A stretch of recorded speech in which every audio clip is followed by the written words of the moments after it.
Hello students. आज के इस लेक्चर में हम हार्मोन्स ऑफ किडनीज अर्थात किडनीज के द्वारा स्रावित होने वाले हार्मोन्स के बारे में अध्ययन करेंगे।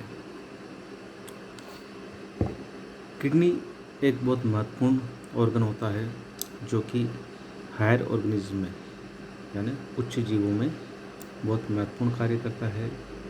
इसका जो महत्वपूर्ण कार्य है वो है एक तो ब्लड प्रेशर को मेंटेन करना और बॉडी फ्लूइड है उसकी सम स्थिति बनाए रखना अर्थात होमियोस्टेसिस बनाए रखना।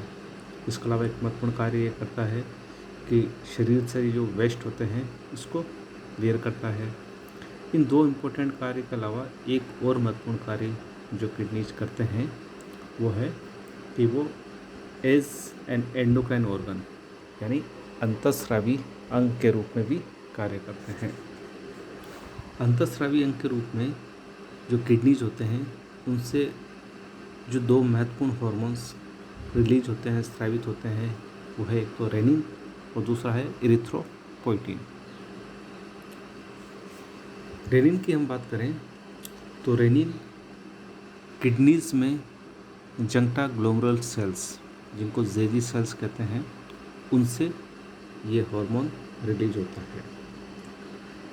ये जो सेल्स होती है ये सेल्स एपिथेलियल सेल्स होती है जो कि एफरेंट आर्टरियोल्स, अभी डायग्राम हम देखेंगे, जो अफवाही धमनिकाएँ होती है उनकी जो मीडिया होती है, चारों ओर की जो लेयर होती है उनमें ये जे सेल्स अर्थात जंक्टा ग्लोमेरुलर सेल्स पाई जाती है। इन सेल्स में कुछ मेम्ब्रेन बाउंड अर्थात झिल्लियों से घिरे हुए कुछ ग्रेन्यूल्स कणिकाएँ पाई जाती है।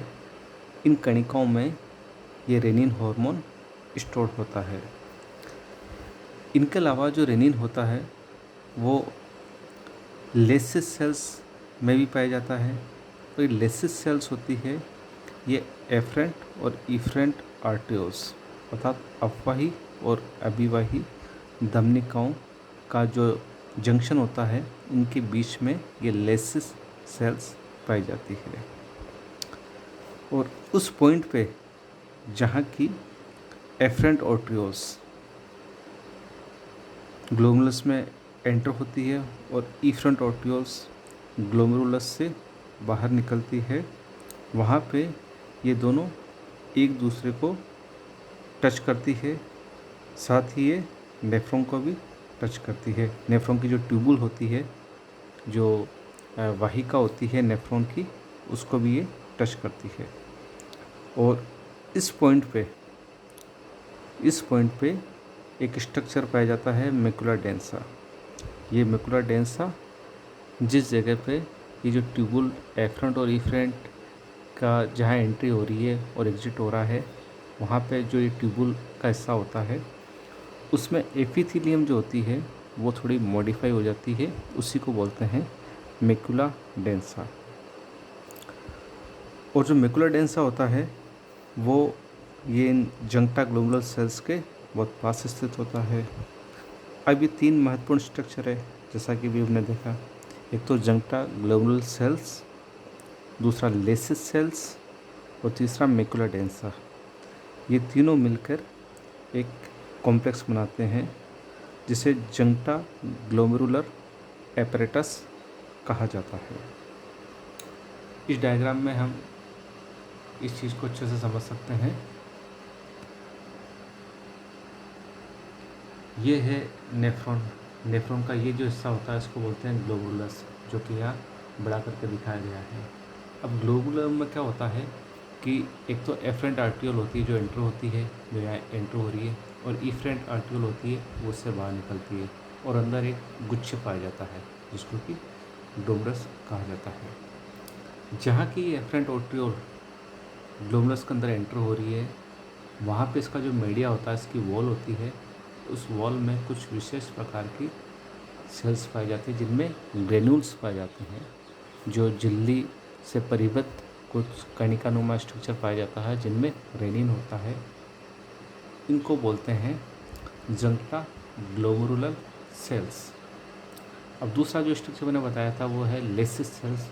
ये लेसिस सेल्स यहाँ पे आप देख सकते हो, जो एफरेंट और इफरेंट आर्टिकल्स होती है, इन दोनों के बीच में जो एक पोजीशन है यहाँ पे लाइट ब्लू कलर में ये दिख रही है, यहाँ पे होती है प्रेजेंट लेसिस सेल्स। ठीक है, और लेसिस सेल्स के बाद एक स्ट्रक्चर आपको ये दिख रहा है, ये गोल टीएस है इस नेफ्रॉन के ट्यूबुल का। जो नेफ्रॉन की जो ट्यूबुल ऊपर जा रही है ना, ये यहाँ पे ग्लोमेरुलस के पास से गुजर रही है। तो जब पास से गुजरती है तो इसका वो हिस्सा जो एफरेंट और इफरेंट आर्टिकल्स के पास स्थित होता है, वहाँ पे इसकी एपिथेलियम थोड़ी सी मॉडिफाई हो जाती है, और मॉडिफाई हो जाती है तो उसको बोलते हैं मैकुला डेंसा। ये मैकुला डेंसा स्ट्रक्चर बनाती है। तो लेसिस सेल्स, जंक्टा ग्लोमेरुलर सेल्स और मैकुला डेंसा, ये तीनों मिलकर बना रहे हैं जंक्टा ग्लोमेरुलर कॉम्प्लेक्स या एपरेटस।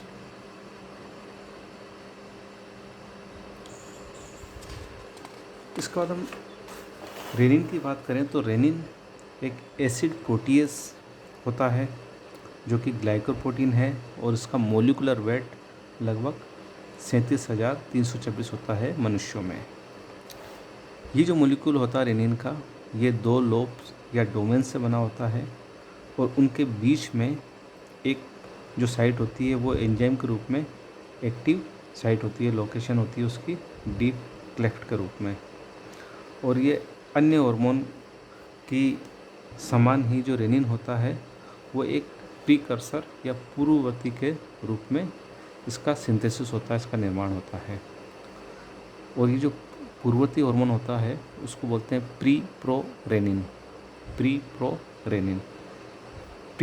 होता है। इसमें 406 एमिनो एसिड्स होते हैं, जो कि इसमें से कुछ एमिनो एसिड्स हट जाते हैं आगे जब इसका प्रोसेसिंग होती है, तो कुछ एमिनो एसिड्स इसमें हट जाते हैं और ये प्री प्रोरेनिन कन्वर्ट हो जाता है प्रोरेनिन में।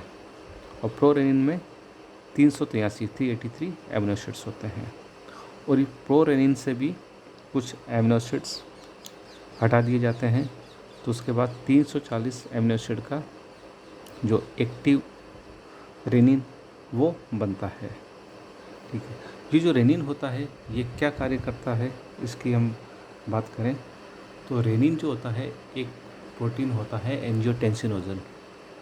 एंजियोटेंसिनोजन को, जैसा कि आप इसमें देख पा रहे हो, एंजियोटेंसिनोजन को रेनिन एंजियोटेंसिन फर्स्ट में कन्वर्ट करता है। ये जो एंजियोटेंसिनोजन होता है इसका जो सिंथेसिस होता है, निर्माण होता है, वो लीवर में होता है। लीवर में निर्माण होने के बाद ये सर्कुलेशन में जाता है, ब्लड में आ जाता है, और ब्लड में जब रेनिन रिलीज होता है तो रेनिन क्या करेगा, एंजियोटेंसिनोजन को एंजियोटेंसिन फर्स्ट में कन्वर्ट कर देगा। अभी जो एंजियोटेंसिन फर्स्ट है ये कन्वर्टिंग एंजाइम के द्वारा एंजियोटेंसिन सेकंड में कन्वर्ट हो जाता है, जिसमें कि ये एक ऑक्टापेप्टाइड होता है एंजियोटेंसिन सेकंड, और एंजियोटेंसिन फर्स्ट होता है ये डेकापेप्टाइड होता है। अर्थात एंजियोटेंसिन फर्स्ट में 10 एमिनो एसिड्स होते हैं, जिसको कि कन्वर्टिंग एंजाइम उनमें से 2 हटा देता है, तो एंजियोटेंसिन सेकंड बनता है, जिसमें कि 8 एमिनो एसिड्स होते हैं।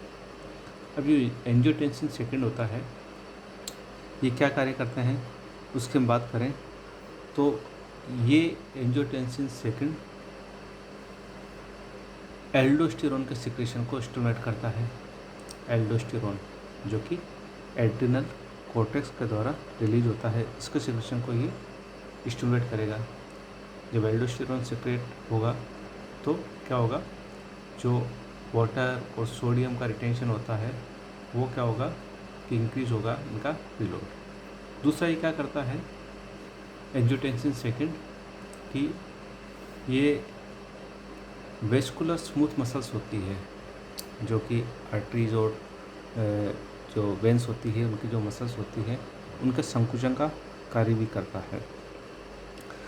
तो इस प्रकार ये जो एंजियोटेंसिन सेकंड होता है ये क्या करता है कि एक तो ये नॉरेपिनेफ्रिन होता है उसके मुक्त होने को या रिलीज होने को भी ये स्टिमुलेट करता है।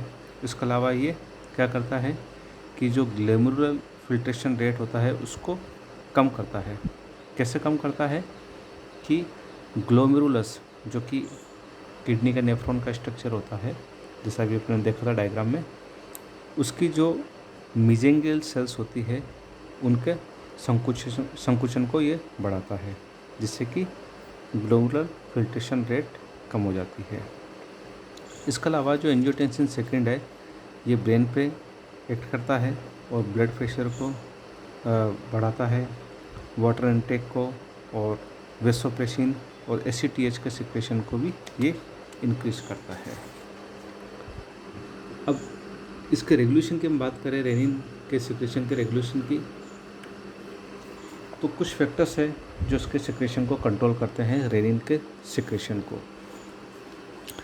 कुछ उद्दीपन होते हैं जो इसको सिक्रेशन को कम करते हैं, जो इसको डिक्रीज करते हैं, जैसे ईसीएफ, वॉल्यूम, ब्लड प्रेशर, ये कुछ चीज़ें होती हैं जो इसको कंट्रोल करती है।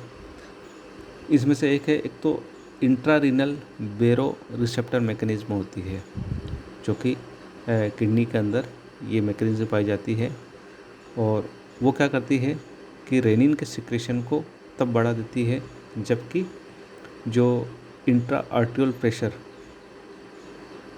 जेजी सेल्स के लेवल पर, यानी जंक्टा ग्लोमेरुलर सेल्स का जो स्तर है वहाँ पे अगर जो आर्टियोल है उसमें अगर प्रेशर कम हो जाता है, डिक्रीज हो जाता है, तो क्या होता है कि इसके सिक्रेशन को बढ़ा दिया जाता है, रेनिन के सिक्रेशन को बढ़ा दिया जाता है।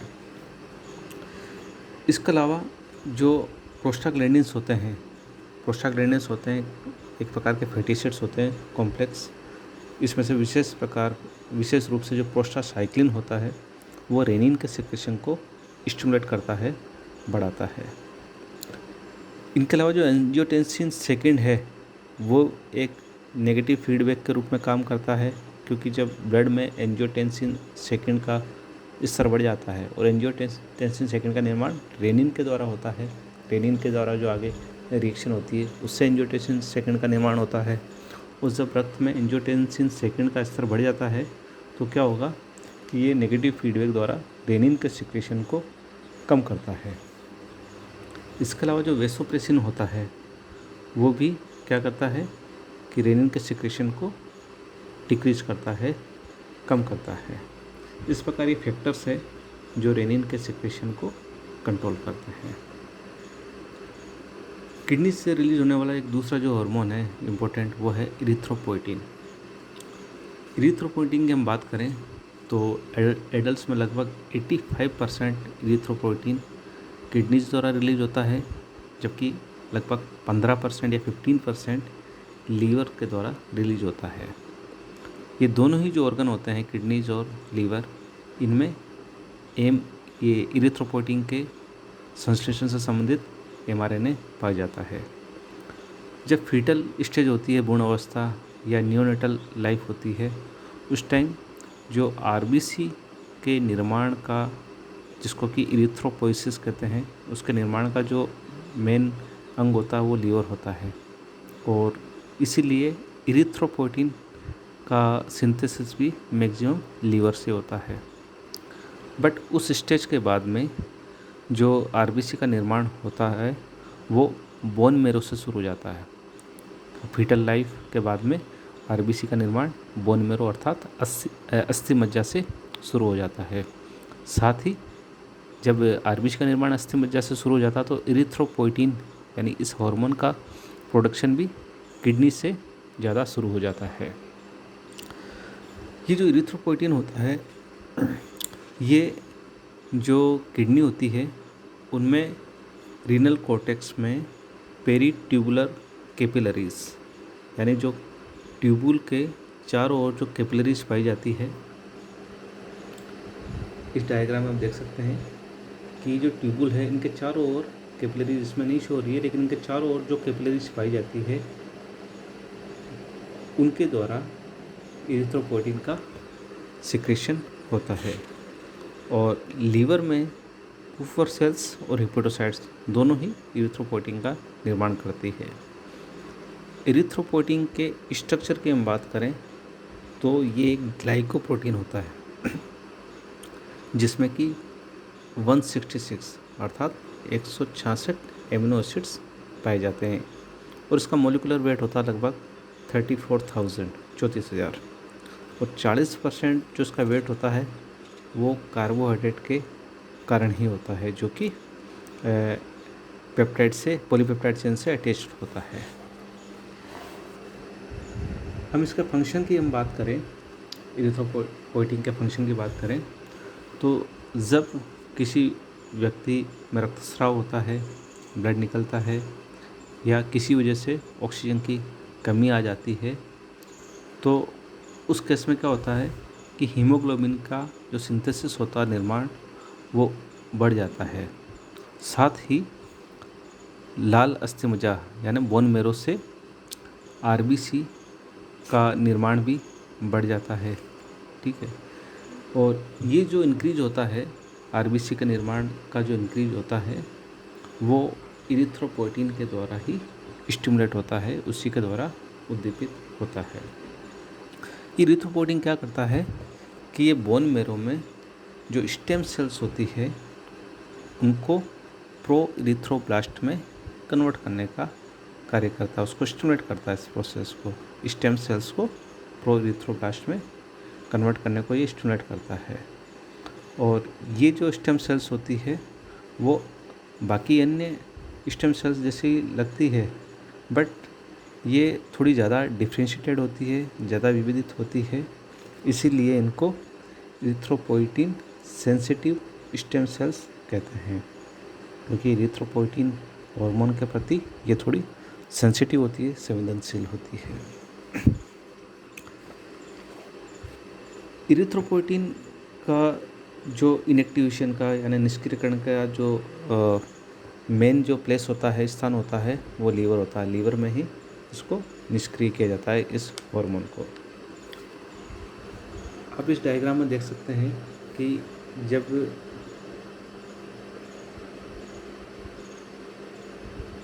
ऑक्सीजन का लेवल डिक्रीज हो जाता है या एनीमिया, तो उस कंडीशन में क्या होता है कि किडनी से इरिथ्रोपोइटिन का जो सिक्रेशन होता है वो रिलीज हो जाता है, वो बढ़ जाता है। और सिक्रेशन कहाँ से होता है? पेरिट्यूबुलर सेल से। तो जो इरिथ्रोपोइटिन होता है ये बोन मैरो को स्टिमुलेट करता है आरबीसी के निर्माण के लिए। इस प्रकार रेनिन और इरिथ्रोपोइटिन ये दो महत्वपूर्ण किडनी से मुक्त होने वाले हार्मोन होते हैं जो कि महत्वपूर्ण रोल प्ले करते हैं।